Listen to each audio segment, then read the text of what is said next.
정말 대단하고 축하한다고밖에 말할 수밖에 없고, 사실은 이제 수상, 노벨 정식 수상 이후로 히스토릭 이벤트, 그러니까 역사적 사건에 대한 인간의 연약함을 드러냈다고 하는데, 다들 이제 윤동주 시인을 많이 떠올리신다고 보는 게 정확하다고 생각이 됩니다. 어쨌든 노벨상 같은, 특히나 노벨 문학상 같은 이러한 등단 문화를 가진 상들은 대부분의 경우 이제 학파와 학풍을 많이 따르는데, 사실 이제 일본 사람들뿐만 아니라 동아시아권에서 좋아하는 시인이라고 하면은 윤동주 시인인데, 하필이면 또 여기 지금 연세대학교 라인이기도 하죠. 그리고 일단은 확실히 한강 작가의 전반적인 분위기 자체가 윤동주 시인이랑 많이 닮아 있어요. 굉장히 지금 좋은 분위기를 많이 내뿜고 있었는데, 안 그래도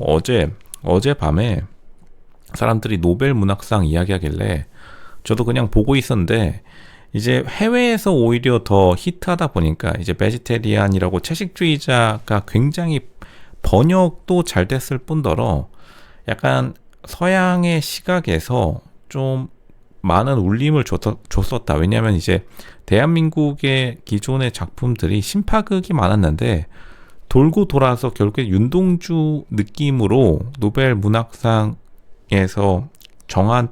정했다고 보는 게 정확하다고 판단이 됩니다. 왜냐하면 전반적인 분위기나 시적인 문체의 점수를 확실하게 많이 줬다. 그러니까 의외로 노벨 문학상 지금 한강 수상자가 1시간 30분 전에 발표됐는데, 오후 8시요. 대한민국 10월 10일 오후 8시에 발표된 이후로 사람들이 지금 올라오는 해외 외신들을 보면은 굉장히 메인스트림으로 받아들이는 경우가 많아요. 이게 의외로 예전에 이제 노벨 문학상이 막 노래하는 사람한테 주고 이렇게 좀 이벤트성으로 많이 줬다고 비판을 받은 반면에, 이번 상은 은근히 조금 주류의 의견을 많이 들었다라고 평가받는 걸 보면은 확실히 스타성이나 전반적인 캐릭터가 굉장히 좋습니다. 한강 작가를 보면서 이제 많이들, 왜냐면 이번 노벨 문학상 경쟁자들이 이제 베트남 여성 작가하고 저쪽 아프리카 계열 여성 작가들이 유력 후보로 굉장히 많이 거론됐었는데, 그분들을 다 버렸다고 봐요. 물론 이제 호주 계열의 작가들한테는 돌아가지 않았는데, 은근히 노벨 문학상이 굉장히 좀 영향력이 크기 때문에 이번 한강 작가가 받은 것이 한국 사람들도 놀랍지만, 어쨌든 한국에서 예전에 채식주의자로 한창 맨부커상을 수상했을 때 사람들이 좋아했다고 한 번씩 다 들었기 때문에, 한국 사람들이 은근히 독서를 많이 하는 편이라서 한국 사람들에게는 오히려 그럴 수 있었다고 인식이 되었다라고 봅니다. 왜냐하면 한강 작가 빼고는 대한민국에서 최근에 많은 매스컴을 탄 사람들이 없긴 했죠. 뭐 약간 특수한 케이스의 뭐 웹툰 작가 이런 거 빼고요. 결국에는 은근히 메인스트림의 여성 작가가 선정이 되면서 확실히 노벨 문학상 다운 상이 수상되었다고 전반적인 분위기가 감지되고, 이제 결국에는 사람들이 말하는, 오랜만에 대한민국이 정말 이 문화적인 무대에서 다른 국가들을 꺾었다는 것에 대해서 많이들 조금 놀라는 눈치이기도 합니다. 실제로 한국의 노벨 문학상 이야기가 나온 지가 꽤 됐는데, 제가 진짜 초등학교 때부터 이 설레발을 쳐왔던 것 같아요. 그러다가 이제 점차 잊혀지다가 이번에는 사실은 이 후보군에 있지는 않았습니다.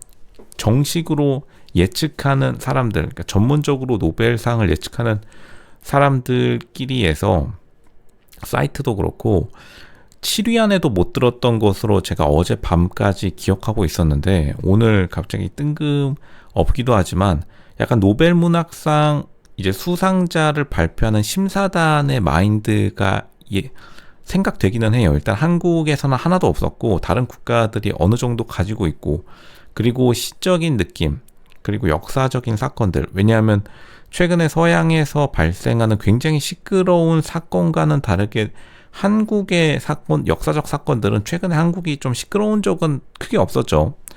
그러니까 이제 한강 작가가 주제로 하는 역사적인 사건들이 대부분 서양에서 굉장히 민감한 주제와는 좀 떨어져 있기 때문에 일단은 역사적 사건이라는 그러한 명분적 정당성은 획득하면서, 그리고 또 좋아하는 대부분 대중들에게 널리 읽힐 수 있고, 그리고 시적 표현이라는 게 굉장히 많은 사람들에게 좀 다가가기가 다른 작품들보다는 훨씬 수월하기 때문에, 그리고 플러스 알파로 영어 번역이 굉장히 잘 된 것도 있고요.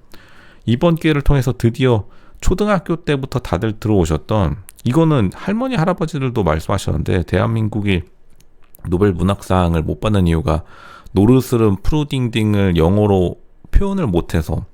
근데 그것도 어느 정도 맞았다라고 증명이 났다고 판명이 됩니다. 왜냐하면 실제로 채식주의자가 상을 탔을 때, 다른 문학상이요, 그때도 사람들이 말하는 게 번역 퀄리티에 대해서 굉장히 말이 많았는데, 서양 사람들의 눈높이에서 제대로 번역을 한 게 확실히 요즘 요 근래 들어서 케이팝의 발달에 영향도 있겠죠. 왜냐하면 젊은 번역가가 붙어서, 혹은 감각 있는 번역가가 붙어서 이제 조금 신진이라고 볼 수 있죠. 왜냐하면 문학의 장르가 워낙 좀 나이대가 높다 보니까, 서양도 그렇고 동양도 그렇고 나름대로 신진 작가인 한강 작가에게 기회의 창이 열렸는데 그 기회를 굉장히 잘 잡았다고 보여요.